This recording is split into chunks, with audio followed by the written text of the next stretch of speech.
Alors, bonjour tout le monde. Je vais essayer d'être très bref.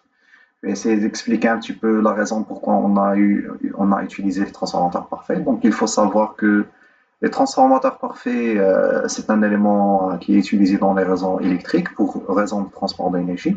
La première problématique, c'est le transport d'énergie. Pourquoi? Parce que si, donc, ce qui est dans le cas réel, les sources d'énergie sont vraiment très lointaines par rapport aux charges.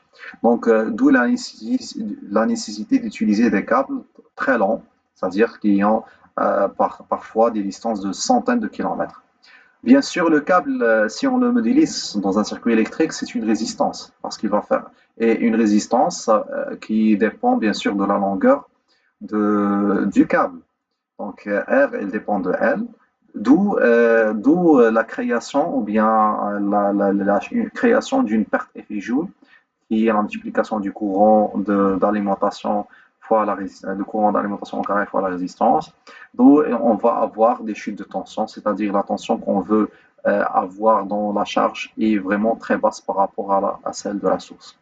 Donc il faut savoir que le câble, elle dépend de sa longueur. Ça veut dire s'il est très long, ça veut dire qu'il y a une très grande résistance. Très grande résistance, ça veut dire une très grande chute de tension. D'où la solution, c'est de diminuer le courant, d'où l'utilisation du transformateur. Donc, premièrement, on va comprendre c'est quoi le transformateur. Donc, une définition de transformateur, on va commencer un petit peu à savoir un théorème très important, c'est le théorème de Faraday. Donc, si on alimente une source d'énergie alternative à une bobine, donc d'où la création d'un courant, la bobine, elle dépend du nombre de spires, N.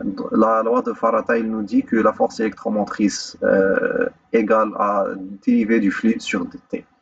Donc, pour une spire, on a un flux, phi est.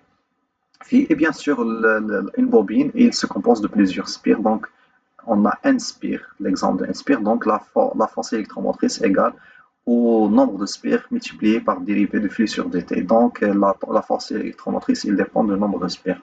Plus on augmente le nombre de spires, plus la tension normalement est grande.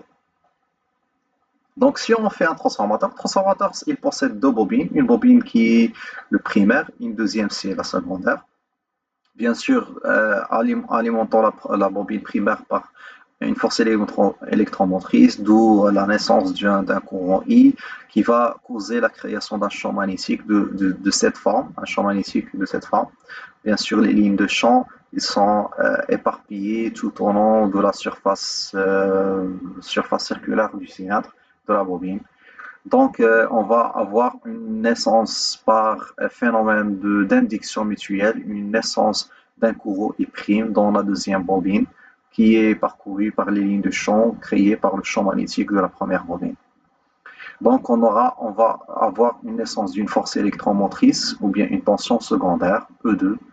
Il faut savoir que la relation qu'il y a entre les tensions et les flux, c'est Na dérivé du flux sur dt. Et bien sûr, si un flux qui est parcouru par induction mutuelle dans la force, deuxième bobine, on aura E2 qui vaut N2 fois dérivé du flux sur dt. Donc j'ai fait exprès de faire la différence entre les flux phi1 et phi2.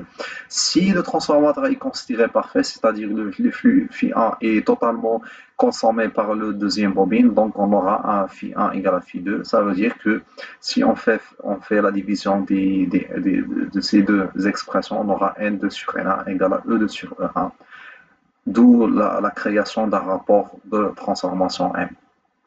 Sachant que dans un transformateur parfait, la puissance donnée par l'énergie du primaire, elle va être S1 qui vaut E1 fois I. Elle est la même, puisque c'est un transformateur parfait, il ne consomme pas d'énergie, il ne fournit pas d'énergie. Donc S1 égale à S2, donc S égale à E1 fois I égale à aussi E2 fois I'. Donc si on refait la division des tensions, E2 sur E1 égale aussi à I fois I'. Si le courant secondaire est diminué, d'où l'objectif de la problématique, on désire avoir un courant plus faible, donc on va diminuer le courant. Donc on aura besoin d'avoir un transformateur élévateur, d'où on va augmenter la tension par guise de conséquence. Donc on va avoir une tension secondaire très élevée. Il pour résoudre le problème du transport d'énergie. Donc ça, c'était l'objectif du transformateur, sa création. Dans la vidéo suivante, on va expliquer un petit peu plus la différence entre transformateur monophasé, parfait et réel.